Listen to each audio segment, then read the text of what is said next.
This is what I do all the time, and I encourage everyone to teach other people, teach everyone, share this idea. One concept I have been, I guess, wrestling with is this notion that we have of being inclusive.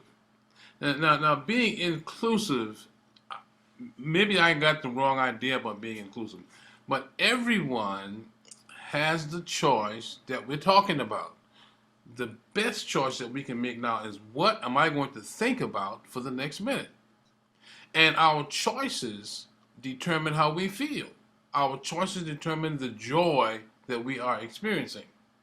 And the only person that's responsible for my joy is me. The only person responsible for your joy is you. The only person responsible for anyone's joy is that person. However, if I got this notion of inclusivity properly, we are helping other people to feel a part of whatever it is that we're concerned with. And certainly being a part of something is a human condition, and we all want community and we all want to be a part of something. But being a part of something that's not me is simply gravy for in the analogy. Because see, being me is exceptional in itself. Living in this body is wonderful. Having this mind is off the charts. And the one thing that I want to do is to share this mind with other people. It's easier to be Victor, and it's easier to think my thoughts when my thoughts don't bother anyone. It's easier to think my thoughts when more people think like me. Not think what I think, but think like me in that what I think about, I bring about. The notion of love, I think, is misunderstood by some folks because I've heard many people. In fact, the Dalai Lama has been quoted as saying people need to be loved. And while that's true on a peripheral sense, there's more to the story because bigger than our need to be loved is our need to actually love. And love is an act of our will. That's something that we choose to do. And even the people that we are loving, they have the same mandate. They are called to love. Now, as human beings begin to examine whether anybody loves them or whether they're feeling loved, it seems to me that they may be victimizing themselves because it doesn't so much matter if you love me. What matters to me is that I love you. And whether or not I love you, that's my choice. Whether or not you love me is your choice. And whether or not I can accept the fact that you may not love me, that's my choice.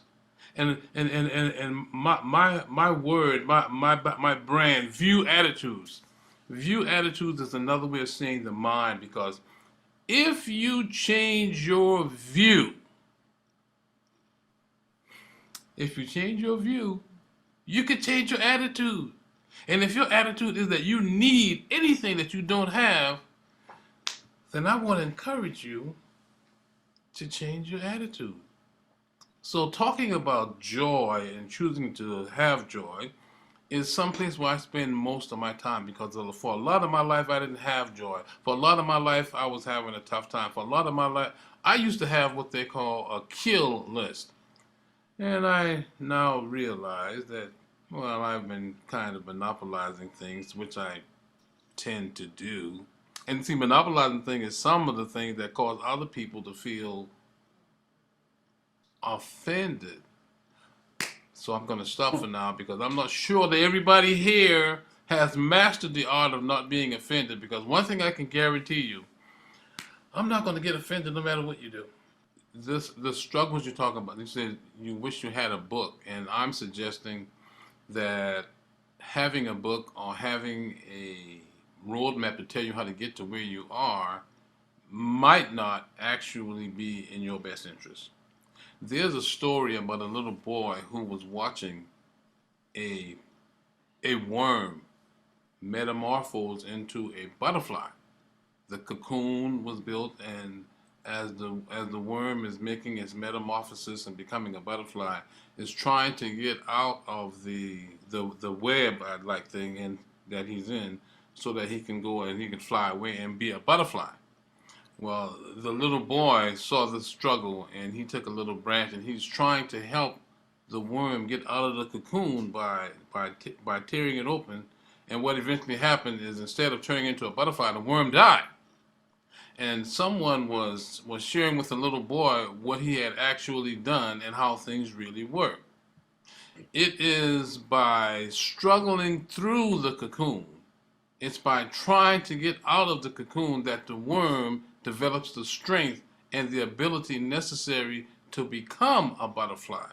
And that's designed for the worm to do alone. So if the worm is thwarted from struggling to get out of the cocoon, well, it is not strong enough to sustain life as a butterfly.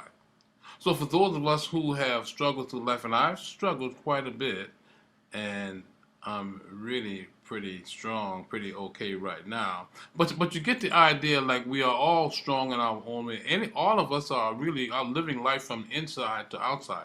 And if we hadn't had the experiences that we did, I doubt that we would be the people that we are. And many people have intimated that, boy, I wish I knew this before. But I'm suggesting that things happen exactly as they ought. Yeah, that's a very good story and it has lots of nuances. For me specifically, what I got from that story is characterizing an action, characterizing an event as good or bad can be premature until you figure out the end of the story. And the story that Kimmy just told, is that a good story or is it a bad story? Well, it kind of depends on when you came in the story. But many of us will take an event. Many of the other people will take an event and they'll characterize it as a horrible thing. But the good news is you don't want to characterize the story until you know the end of the story. And each of us has the ability to create the end of the story. So we create whatever ending we want, and a good ending is going to put us in a different place mentally than a bad ending. If you are running a marathon and you know somehow that you're going to win this marathon, you just know it in here, you know it, and you know you're going to win this marathon. If you were to twist your ankle during the running of that marathon, you're not really worried about the fact that you twisted your ankle or that your ankle hurts because you know you're going to win the marathon. If it starts raining while you're running that marathon, same situation. Doesn't make any difference to you that it's raining because you already know in here that you're going to win the marathon. So whatever inner concept we have, whatever ideas that we have, and all this is really an elaborate little system that's created by our subconscious mind as opposed to the rest of the world, but we can choose to have a fantastic ending. And once we choose that we have a fantastic ending, we create events along the way that supports that choice. And I get pretty juiced just thinking about this whole thing because I mentioned a kill list earlier. I used to have a list in my mind of people that had hurt me so bad, they had done me so horrible that if I wanted to kill them in the vilest, most disgusting way, then I was justified to do it. And I could just kill them. I could put a horse on each one of their limbs and pull them apart, and it would be good for how bad they hurt me. But alas, they didn't hurt me. It was the creation that I had in here that made me feel as though they hurt me. So if everyone has the ability to do that, let's help people leverage that ability. Let's help, the panel discussion that we're having now, this goes on every day in my life, in my head, and anybody that dares have a conversation with me, they're going to have some of this experience.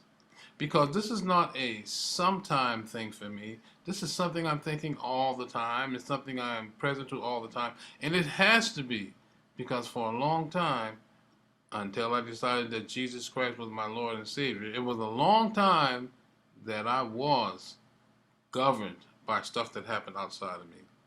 But the choice is ours. So basically, just alluding to the story that you told, don't make a call on the story until you know the end of the story, and you can know the end of the story by creating it yourself. And who among us is going to create a bad ending if it's our call? Well, I'm certainly not. So I think it's going to be great. I think I'm going to win, and I'm going to be surrounded by other people who win also. One of the barriers to choosing joy is getting chewed out. Really, when someone's chewing you out. Now, I've developed a strategy. It's a foolproof strategy to manage getting chewed out. I mean, it's worked for years, and it'll work for any of us.